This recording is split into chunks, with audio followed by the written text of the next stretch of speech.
while there is a lot of investment in terms of climate finance, it's also coming in as loans rather than as grants. And so that's miring these vulnerable countries in more debt.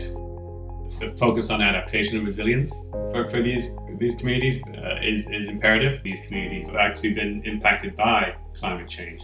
People's livelihoods are totally torn apart. And so that's a big need for vulnerable countries, and support in terms of insurance and in terms of actually as well early warning systems to make sure that they can reduce the impact.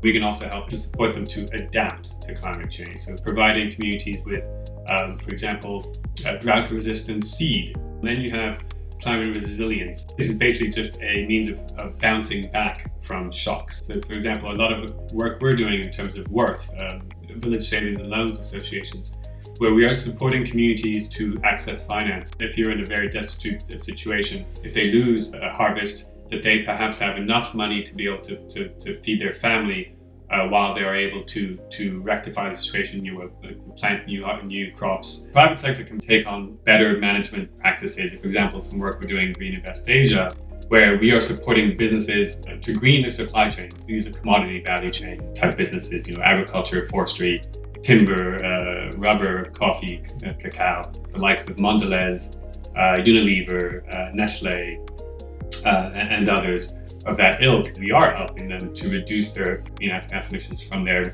value chains because it makes business sense. They're seeing the business value proposition.